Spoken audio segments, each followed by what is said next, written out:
হরে কৃষ্ণ, রাধে রাধে, জয় শ্রীরাম। বন্ধুরা, আজকে বিকালে হঠাৎই বেরিয়ে পড়লাম একটা জায়গায় যাওয়ার উদ্দেশ্যে। তো প্রথমে চলে এলাম আমতা স্টেশনে। তো এখান থেকে ট্রেনে করে ডিরেক্টলি চলে যাচ্ছি বরগাছিয়ার উদ্দেশ্যে। দেন চলো আজকের ছোট্ট করে একটা ভিডিও তোমাদের কাছে শেয়ার করছি। তো চলো পাশে থেকে ভিডিওটার। এখনও ট্রেনটা আমতাতেই দাঁড়িয়ে আছে।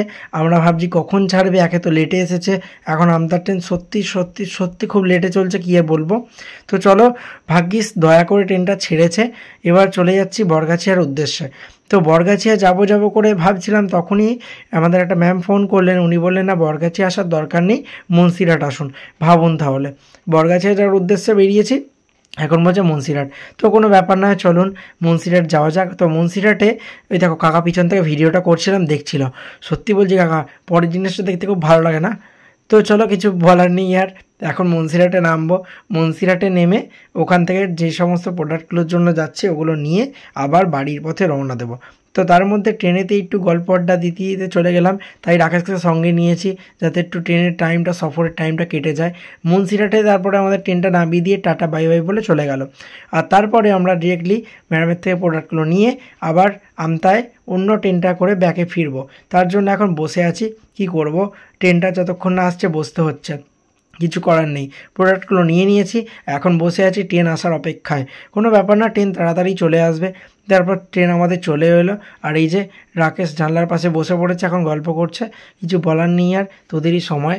তো চলো, কোনো ব্যাপার না। আমি আমার প্রকৃতির একটা সৌন্দর্য নিতে নিতে আমতা স্টেশনে পৌঁছে গেলাম।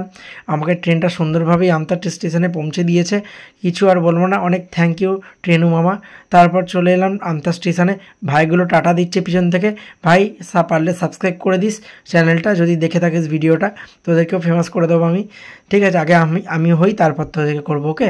দেন আমতা এখনও ট্রেনটা ঢুকছে হামাগুড়ি দিতে দিতে, কিছু বলার নেই আর। যখনই আমতা থেকে একটু আগে চলে আসবে তখনই ট্রেনটা হামাগুড়ি দিতে শুরু করবে। আর কিছু বলছি না। তারপরে দেখো ট্রেনটা এখন দাঁড়িয়ে আছে, আর আমরা ভাবছি কখন ট্রেনটা যাবে, তার অপেক্ষায়। ট্রেনটা বাই চান্স এখনও পর্যন্ত দাঁড়িয়ে আছে। এবার যাবো হচ্ছে বাড়ির দিকে। ব্যাগটা প্রচণ্ড ওয়েট হয়ে গেছে, বিশাল ভারী হয়ে গেছে। দেন ট্রেনটা টাটা বাই বাই বলে চলে গেল। যাওয়ার সময় একদম স্পিডে চলে যায়, মানে কি বলবো। ওই দেখো বাচ্চাটা, দেখো কীরকম ম্যাজিক দেখাচ্ছে। ওই দেখো ছুটে আসছে, ওই দেখো কী সুন্দর ম্যাজিক দেখালো।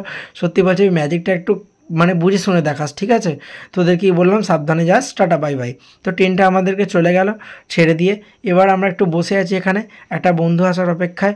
তো ছেলেটা এই যে কী করবে ভাবছে, ব্লগ এডিট করতে বসেছে, ব্লগ করা শিখছে আজকে আমার থেকে। কিছু বলবো না আর, তুমি শেখো। দেন সমস্ত কাজ মিটিয়ে চলে এলাম বাড়িতে। আজকের জার্নিটা ভালোই ছিল। আবার তোমাদের সাথে নেক্সট ভিডিও দেখা হবে, ততক্ষণের জন্য ভালো থেকো, টাটা।